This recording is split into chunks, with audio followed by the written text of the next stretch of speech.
Ok, cominciamo.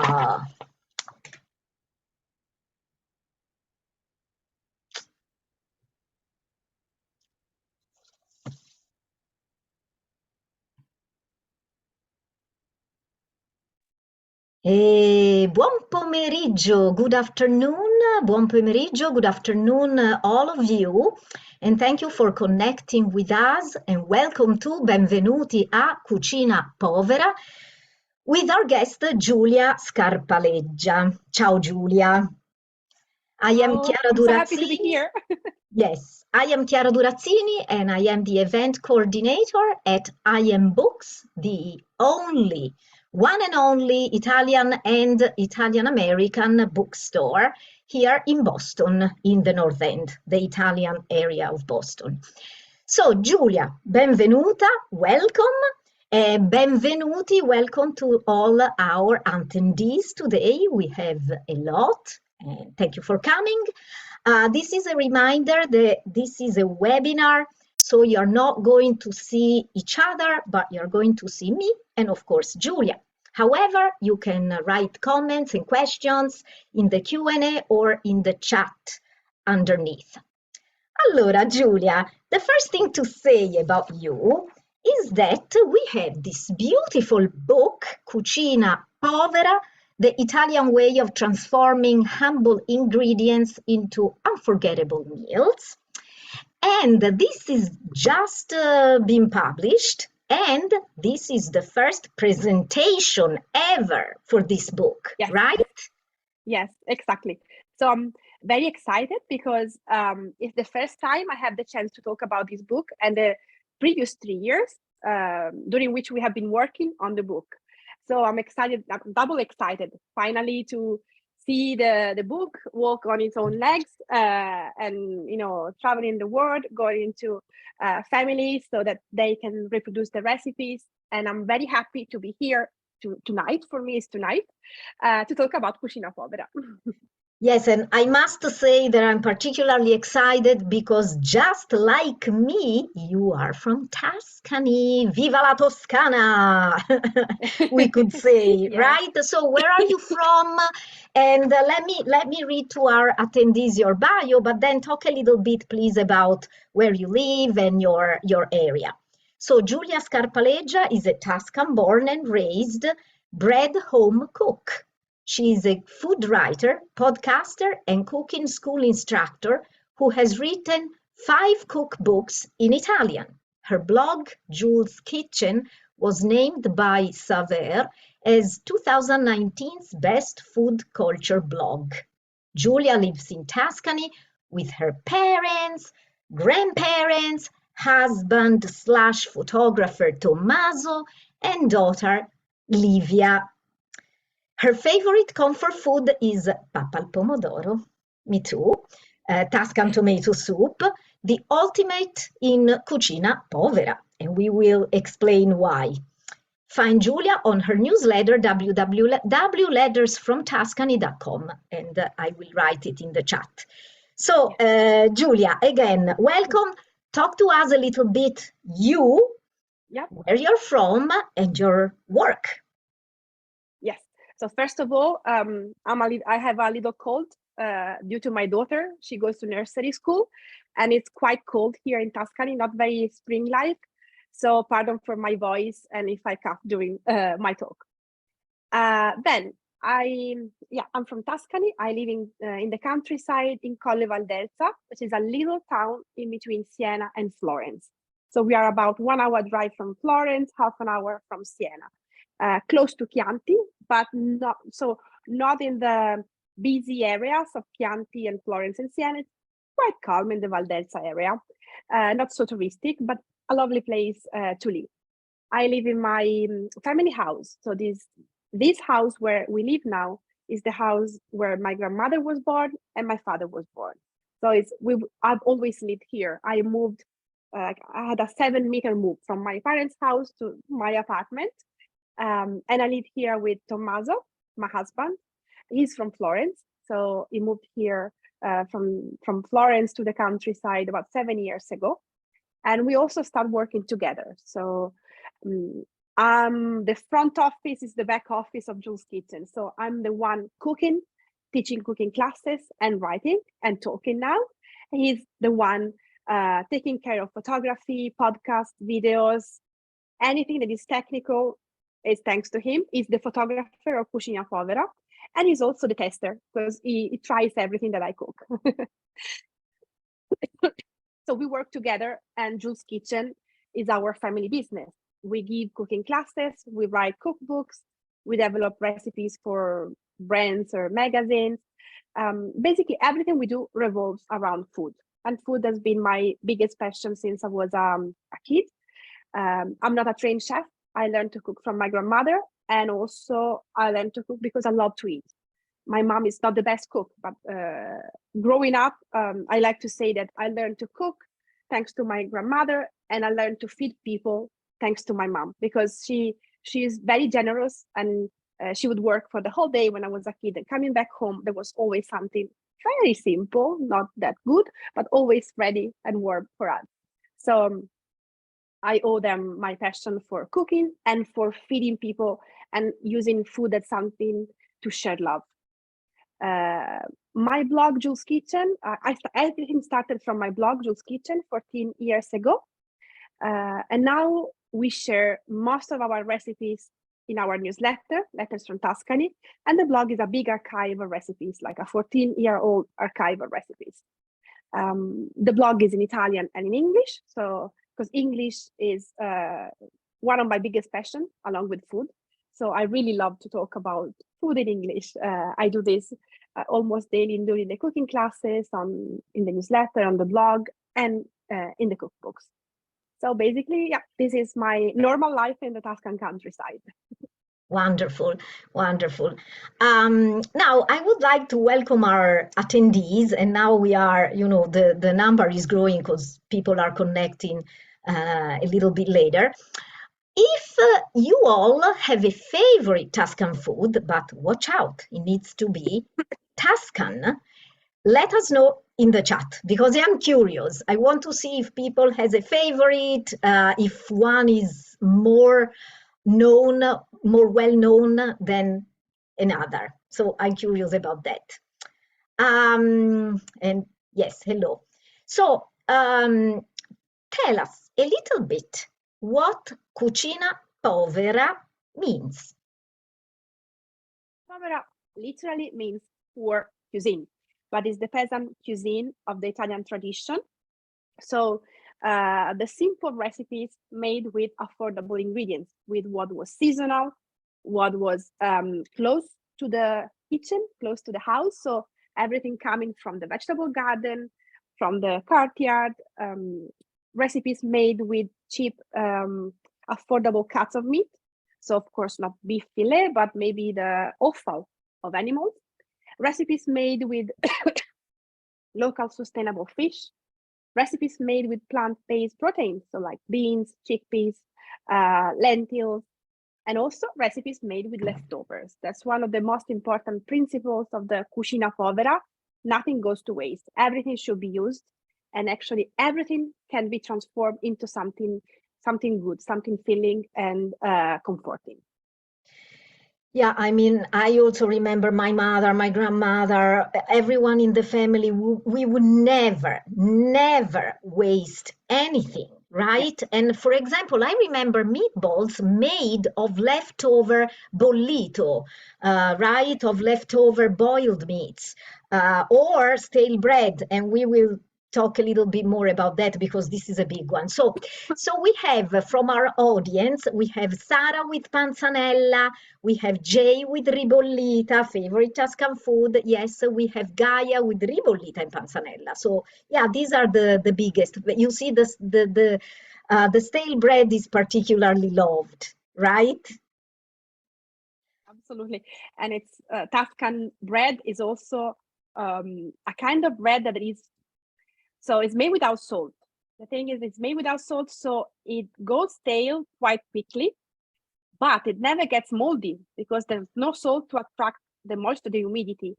And the good thing is that you can use a bread that is like 10 days old, 2 weeks old, And when you soak the bread in water, it comes back to life.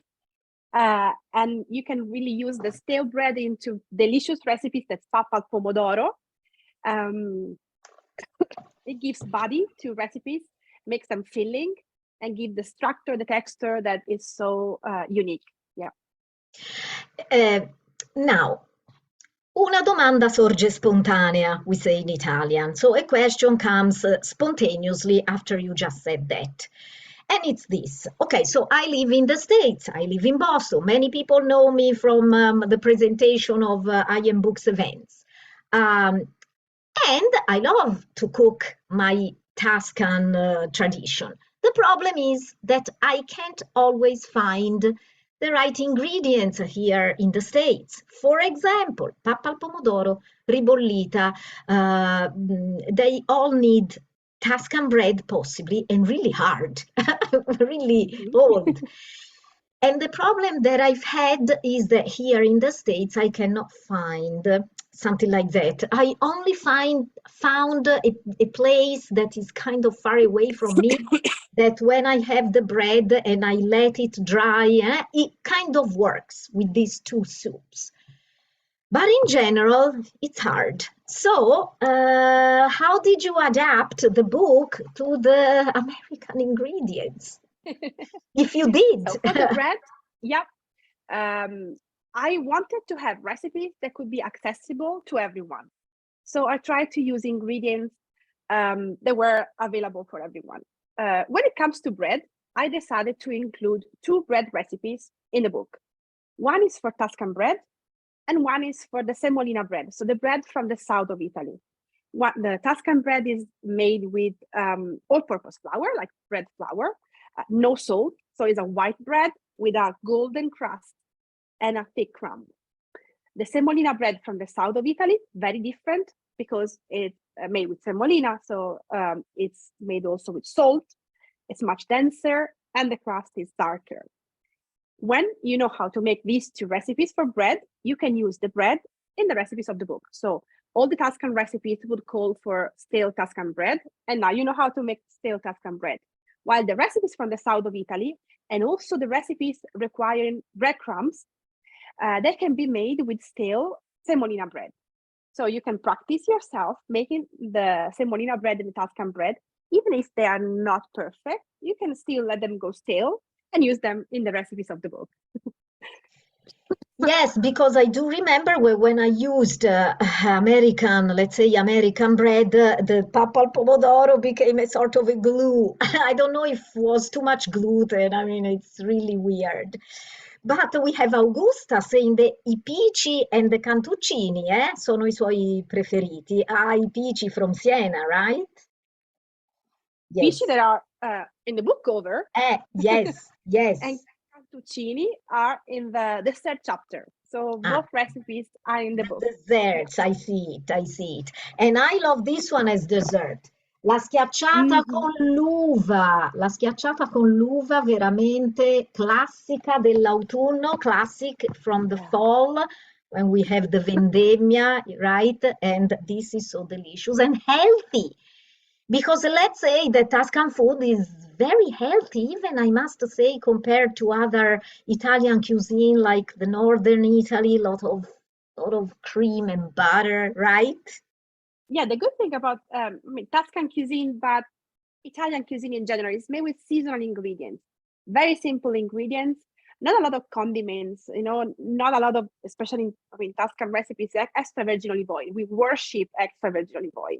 I go through a whole bottle of extra virgin olive oil in every cooking class, and they wonder how is it possible, because eventually the food is not heavy, because then you do not add butter and cream and other cheese. It's just extra virgin olive oil, and the extra virgin olive oil makes all the other ingredients sing. It really exalts all the other flavors and makes everything good and delicious. So like pappa al pomodoro is made with stale bread, canned tomatoes, basil, garlic. So of course you need extra virgin olive oil. It binds everything together and turns very simple ingredients into the most comforting dish not from my childhood. I learned to make this, as a grown-up. But so the most comforting food that I can imagine now, because it's made with what is seasonal, what is local, and then you have extra virgin olive oil that, you know, makes a great dish. Binds everything, right? We put it everywhere, everywhere. Yeah. So we do have Maria, who is asking what spices or condiments to cook a good bistecca alla Fiorentina. If you listen to my father-in-law, he's from Mugello, he says that just salt, pepper, maybe a sprinkle of coarse sea salt. That's all he wants on his bistecca. So I like to drizzle some extra virgin olive oil on that. Of course. Fiorentina, of course. Before or after you grill it? After. Yes. So you grill the bistecca on its own. Usually it's, you know, it's thick like this. So it's 5 minutes on one side, 5 minutes on the other, then 15 minutes on the bone, so that it can, you know, the juices inside can set. And then when you slice it and you find it rare, you can sprinkle some coarse sea salt and maybe a drizzle of olive oil. But not everyone would agree to add the olive oil. Right. I think it's a Colle Valdelsa thing. No, but you're right. Some people do, some people don't. Now, do you know where the term Cucina Povera comes from? If we are wondering if it comes during World War II? Well, the thing is, Cucina Povera is something related to what they used to cook in the countryside. So it was even before World War II. After World War II is when Italy became richer and when most of the recipes we know now were developed. So in the book, you find also recipes that dated back to previous times. So I don't know when the term was created, but yeah, it refers to recipes that are also older than World War II. Nice. And Monica says that she's the proud owner of this beautiful book, but has still to start trying out the recipes. Well, they're pretty easy because in general, Italian food in general, but I think Tuscan in particular, they're usually very simple and we kind of eyeball everything, right? Sometimes people ask me, can you give me the recipe for this or for that? And I'm like, I don't know, because I'm like, improvising, right? How did you come up with the idea of the book? And how did you calculate the measurements, the portions? I'm curious about that. So the idea, we were contacted by our publisher, Artisan Books, during May 2020. So we were in the COVID lockdown. I was pregnant.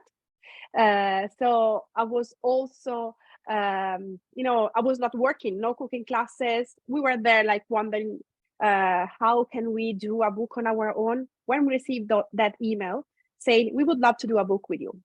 And we think that this team, Cucina Povera, would be perfect for you. And I had a kind of revelation. So I started crying because writing a cookbook with an international publisher was really a lifelong dream.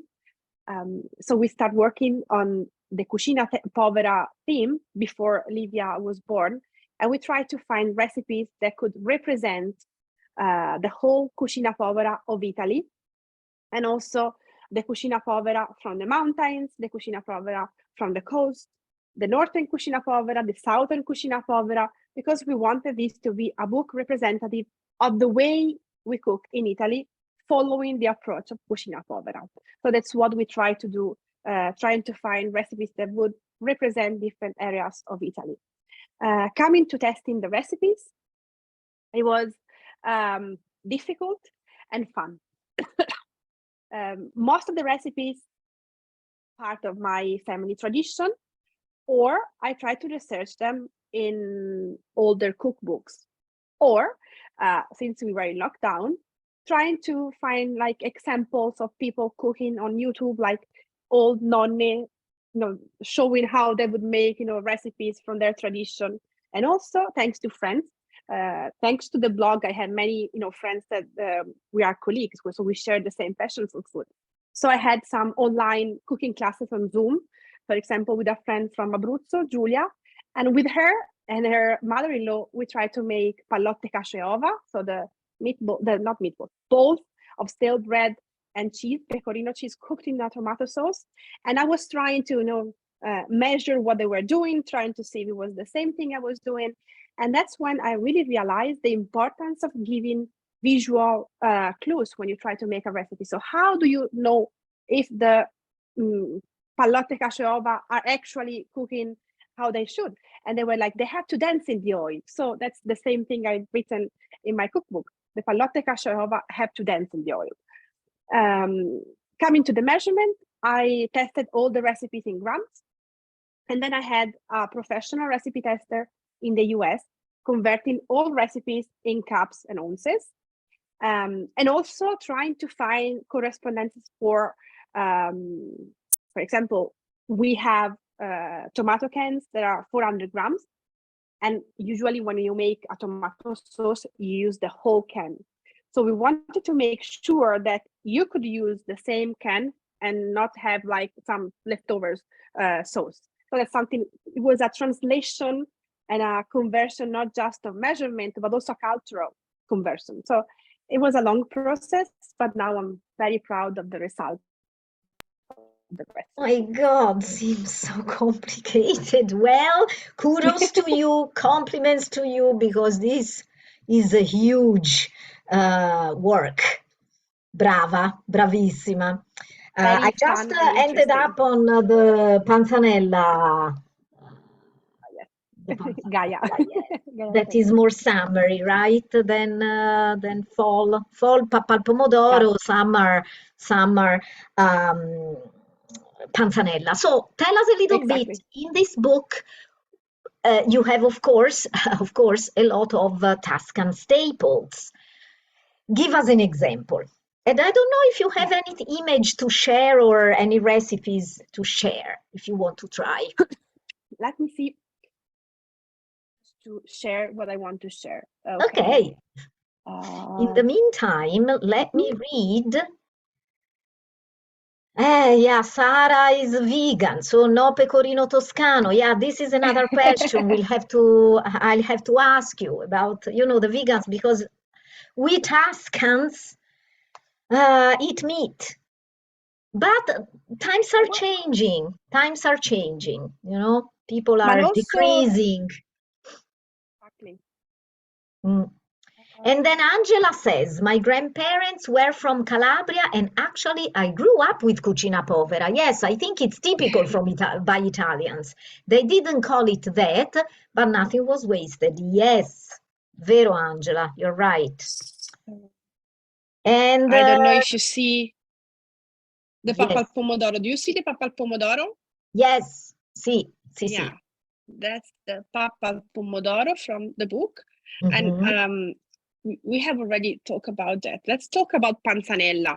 I think this is another representative recipe of the Tuscan Cucina Povera, because this is made with stale bread and seasonal ingredients. Because you don't make panzanella in winter. You don't buy tomatoes that taste like plastic, because it's such a simple preparation that really you need good seasonal ingredients. And also, it's much more affordable to make panzanella when you have tomatoes in season, when fresh basil is in season, when cucumbers are in season, and the dressing of panzanella. Plus, while you're coughing, plus, at least for us in Boston, a cold dish in the winter, not the best, right? Exactly. So it's also the temperature of the dish, I believe. Exactly, and the vinegar, because it's dressed with extra virgin olive oil and vinegar. And the vinegar is so refreshing, especially if you put the panzanella for a little bit in the fridge, and then you bring this out, for just imagine a dinner outside in the summer, it's hot, and you bring panzanella. I am happy with panzanella. I don't want anything else, because it's so refreshing, filling, full of flavors and seasonal ingredients. So I think this is really a great example of how you can really buy what is in season, spend less, and have a great dish. This is one of the principles of Cucina Povera. I was, reading in one of the comments that Cucina Povera is more an approach rather than recipes, and I agree. That's I Yes. think what is most important. Sometimes maybe you don't find the same ingredients than in Italy, but if you learn the approach, so respect the ingredients, use leftovers, buy what is local to you and what is seasonal, you are cooking with Cucina Povera. Even though you're not making the Cucina Povera recipe, line by line, but you are applying the principles of Cucina Povera to your everyday life. Yes, I agree. I agree. It's an approach. It's also even a way of thinking, a frame of mind, right? Not to waste anything, to mostly buy cheap ingredients because cheap ingredients are still very good. And in fact, I just saw now, I don't know if I'm gonna see the page again. Look for the page again, but I saw i fegati di maiale, sorry, so pork livers baked. And my mom used to make them. Now, how much do you think that would cost? It's all interiors. We eat a lot of, the lampredotto, the trippa, fegato. We eat everything, and nothing goes to waste. And often it's the cheapest ingredients, right? Yes. As my butcher says, in a cow, there's just one fillet, and then that's the rest of the animal that if you want to eat sustainable, you should be able to eat everything. And that's why in the book you can find recipes for liver, pork liver, there's calf liver for the fegato alla veneziana. Then you find recipes for trippa, but also even this, plenty of the recipes without meat. fave and cicoria, right? Really, fave and cicoria is very good, very flavorful, and you don't spend much money. Right? So Augusta is also saying that her old mother lived many years eating a lot of pan and pomarola. Yes, right? Because it's very healthy. Now, we've talked about Tuscan food, but I noticed that you also, and in fact we have Deborah saying that the Sicilian almond milk pudding recipes, that is also, a very typical Sicilian dessert. But I noticed you include also some staples of other regions. For example, Yes. I saw arancini or arancine. They fight on that. Says they are both correct. So They're both right. It we can depends on really, the area yes. of Sicily. Yeah, yeah. But they argue, they fight over that. So tell us also a little bit what inspired you to include these other regions' recipes, why some and not others? How did you pick them? So it was still researching through traditional cookbooks and something that I would love to eat. So I was trying to find recipes that could be easy to make, representative of one of the principles of Cucina Povera. So for example, for the leftovers, you have Tuscan recipes with stale bread, but also recipes from the north of Italy. If you think about canederli, they are made with stale bread. So same approach, different recipes. Other leftovers, for example, could be a frittata di spaghetti from Naples.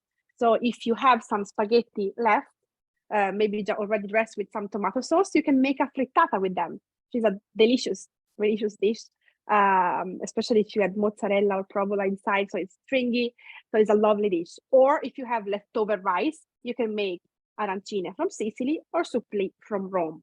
So this was a little bit the approach. I have a principle of Cucina Povera, which are the recipes that are more representative of this approach. Where are these recipes from? Because I wanted to include recipes from different parts of Italy. So if you think about the chapter on cheese and dairy products, it's mainly from the Alps, because this is where most of the heavy, of the recipes heavy on cheese are. So that's how we try to select all these recipes. And coming from the almond milk pudding recipe for the Sicilian Bianco Mangiare, I like the idea of using rose water. What I would do is taste. So add a little bit, because otherwise they taste like soap. So add maybe 1 teaspoon, 2 teaspoons, and have a taste, and then you decide which is the perfect amount of rose water for you, for your taste. I think that's how I would do this.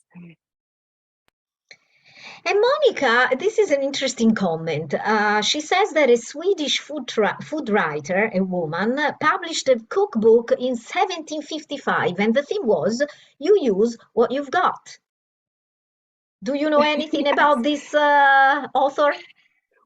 We talked with Monica about this a couple of weeks ago, and she sent me the picture of the book.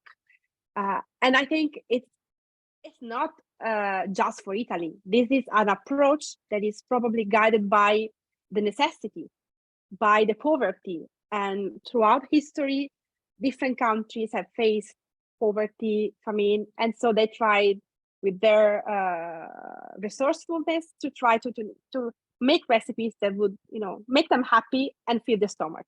And I think this is the approach of the Italian Cucina Povera, but also of other regions. Now, please, let's talk a little bit about desserts, as we say. Yeah, because I feel like having one.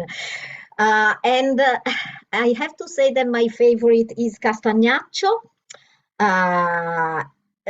It's hard to find the flour here, but sometimes I do find it in the North End, actually, in a little grocery store. Sometimes they have it, sometimes they don't. I used to put it in my suitcase when I was in Italy and then bring it here. But I have to say that every time I have a little package of chestnut flour, and I have to make really thin castagnacci because I want for it to last longer. Tell us a little bit about what we love to eat in Tuscany. And I have to say, in my opinion, Tuscan desserts are not very sweet. Sometimes they resemble bread. They're very, very simple. Even, I don't know, if I think about il pan di rosmarino, il pan di ramerino, right? So yeah, tell us a little bit about something sweet. Important things for Tuscan desserts is that they are seasonal, and they are related to occasions. So, and often they are enriched bread. So you were mentioning pan di ramerino. They were usually made on the Thursday before Easter. There was a cross on top. So they somehow remind the hot cross bun, because they were made in the same moment, the same, sacred sign on top, the same also softness, and they were rich with raisins and spices, but still it's bread that is enriched with something else. Same can be said for the schiacciata con l'uva, which is a soft focaccia, schiacciata, we called it, with grapes on top, that was used to test the oven, to see if the oven was hot enough. And also other recipes, for example, they are not in the book, but here, Easter was last week, we have a recipe for schiacciata di Pasqua, which is not a schiacciata, it's like a dome bread, and it's similar to bread. It's called schiacciata because they would schiacciare a lot of eggs to make it. It has any seeds and mint liquor and cherry liquor inside, but still it looks like bread. So that's one of the other things, one of the most typical things of Tuscan desserts. They're very simple, related to the season, and often they start from bread and they add something to it. Castagnaccio is very unique. I think it's an acquired taste. For us, it's delicious.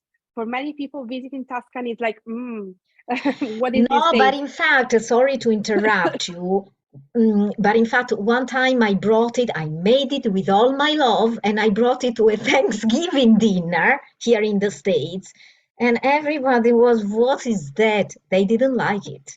I was so depressed. Yeah, yeah. So I'll tell you this. I made castagnaccio. It was maybe 12 years ago for some friends that were visiting from Europe. And there was a couple, they were from Finland. And when I was mixing the castagnaccio, they were surprised by the color because they look like chocolate. And then they start seeing me adding olive oil and then rosemary.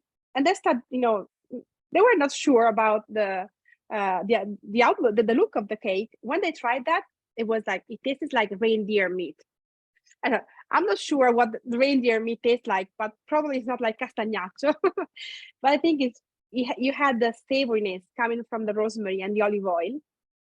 I think castagnaccio is a very modern dessert. It's vegan and gluten-free and sugar-free because it's what chestnut flour is. It's sweet on its own. It's without gluten. You don't need to add sugar to that. My way to present castagnaccio during cooking classes, if I convince people to try castagnaccio, is to prepare a ricotta mousse. So I just whip some ricotta with sugar, and then I serve the castagnaccio with the ricotta. Or when it's Christmas time, I make kind of sandwiches. So 2 rounds of castagnaccio, and I put in between ricotta with chocolate chips and candied orange peel. So somehow the chestnut is made soft. The flavor is softened by the ricotta.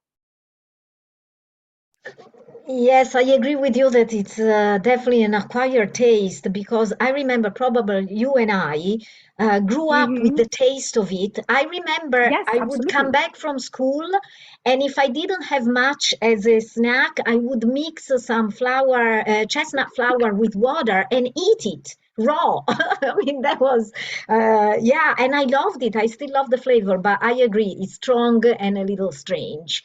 So Yeah. let's talk now a little bit for Sara. Ciao, Sara. About vegan and vegetarian recipes for the Cucina Povera in Toscana. So in Tuscany and in the book, there are plenty of vegetarian recipes and some vegan recipes. The approach of cooking with plant-based proteins belongs to Cucina Povera because there were so many days, there were fasting days for religious reasons or for economical reasons. And so there are many recipes with beans and chickpeas and lentils. Just imagine Florentine people, they're called Fiorentini mangiafagioli because of bean eaters, because they've been eating beans, for centuries. I don't know. They were much more affordable than meat. So there are recipes made with these beans and chickpeas. If you think about I have also the recipe for torta di ceci or cecina, according to where you are, so Livorno or Pisa, that is very similar also to the farinata from Liguria, and that is delicious and it's vegan because it's it's chickpea flour and water, and then it's baked until crisp. Of course, all the recipes with cheese are vegetarian, but vegan, but there are options. Also because the traditional Cucina Povera was not heavy on meat. It was mainly, there were many recipes from the cities that had meat in that because there were maybe people living close to the slaughterhouse and they would have offal as a very affordable ingredient. But in the countryside, it was mainly vegetables and maybe bread or polenta. Yes, we have plenty of options, so yeah, people can enjoy, vegan or vegetarian recipes for sure. Maria is saying that her favorite dessert in Florence is fragole con panna, simple but always good, right? And Yeah. here I see the super famous cantuccini, or I call them biscotti di Prato. Why Yes. do you think are they from Prato in particular? Do you know? So the most famous biscotti from Prato, Mattei, they became famous because they're a big company. But the tradition of making biscotti, so baked twice, dates back to the Roman times. It was a way to preserve bread for longer because when you bake it twice, of course you can keep it for longer. Now, the most recent versions are industrial, but the ones from Prato, Mattei, are delicious. And so they have the name also Biscotti di Prato. They're in the book because I like to make them with whatever nut. Of course, nuts are not affordable. but it's my way of using what is left at the bottom of my jar of, I don't know, almonds and walnuts and hazelnuts. Maybe it's not enough for a recipe, but that you can put a little of that, and you make the biscotti, and they last for weeks. Yes, yes. But here in the States, they are pretty typical. They call it biscotti, biscotti. They're not the real thing, but sometimes they're very good. And I love what Carol just wrote. I use cheese rings to enrich sauces and soups. So a couple of weeks ago, I made a chicken soup, and I had a friend over, American.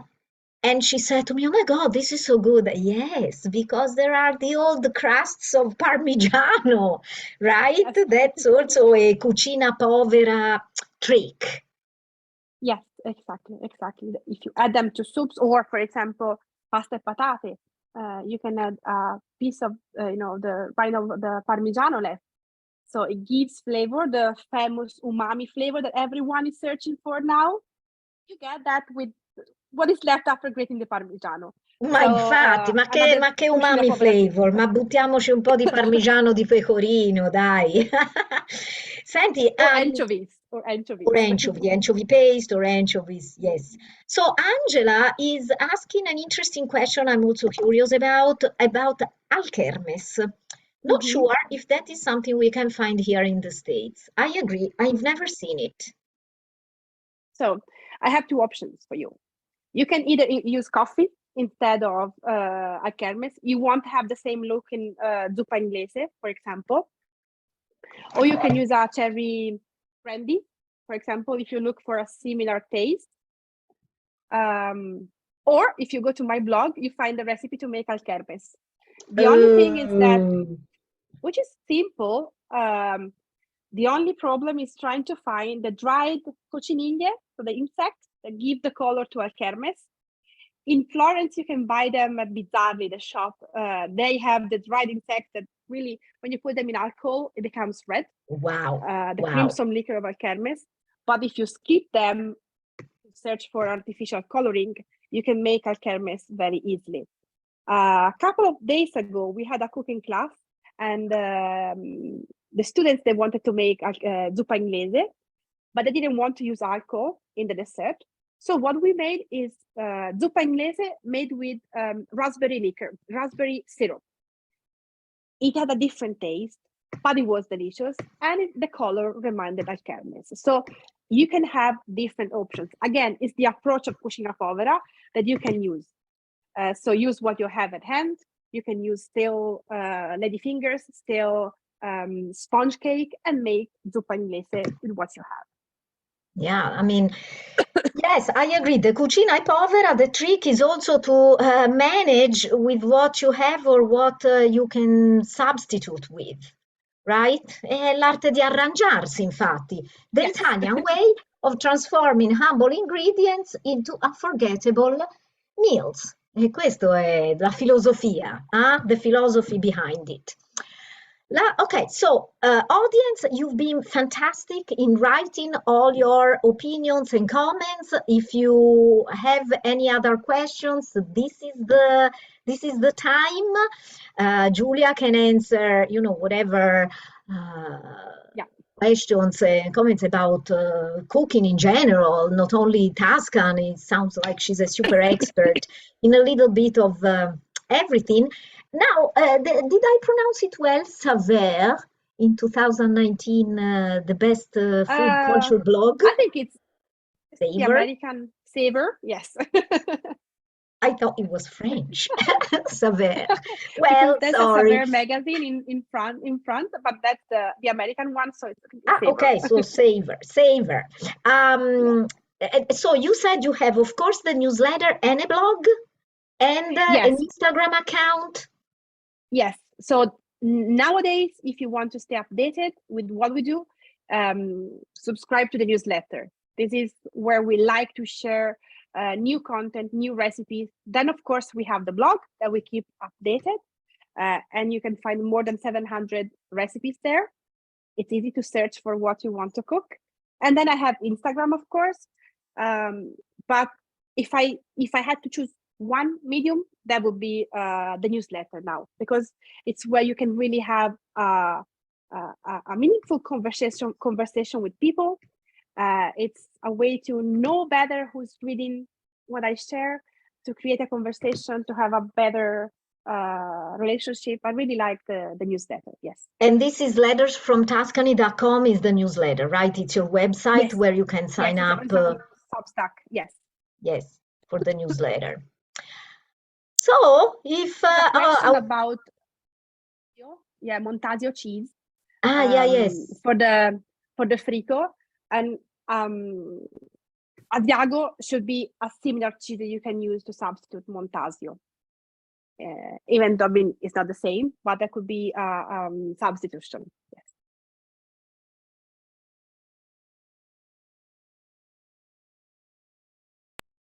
Sorry, I was muted. So, audience, please go ahead, ask questions now. And of course, Alkermes is available on Amazon. Of course, Amazon is giving you everything. But yeah, good to know. Good to know. Thank you for the tip. Yes, Instagram is Jules Kitchen. Can you write it in the chat? Giulia? Yes, Yep. very good. Thank you. So, what else can I say? Nothing, except for the fact that I love the concept of Cucina Povera, and I particularly love Tuscan cuisine, because it's also my family's and my childhood and now I'm gonna cry. No, I'm joking, but still, the book is amazing. Lavoro fantastico. The photos by your husband, right? Yeah, let's mention him. Let's mention him. Give him some praise. Yes, he made it. Not to work together. And at the beginning, I was the one taking photos when we met. And then I slowly stopped taking photos, stopped taking care of everything technical. And now when we work on photos, I do the food styling and he does the photography. So all the photography in the book are thanks to him. And I really like, because the food you see in these photos is something you would love to eat. And that's what we wanted to obtain with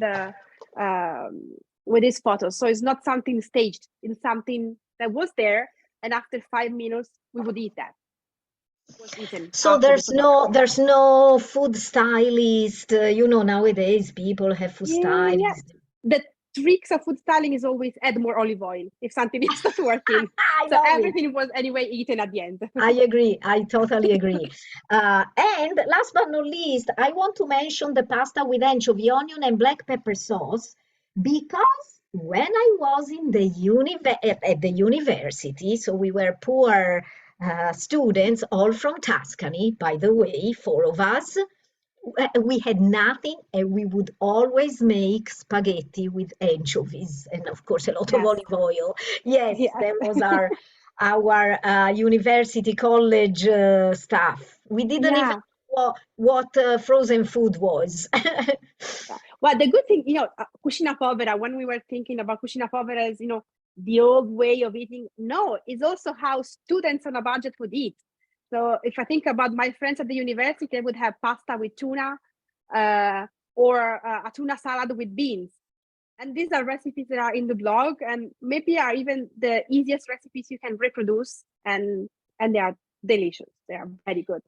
And I don't know if I should say that, probably you will be horrified. Everybody will be horrified. But at one point when we were in the university, I went to Bologna, we started getting fixed with Chinese food.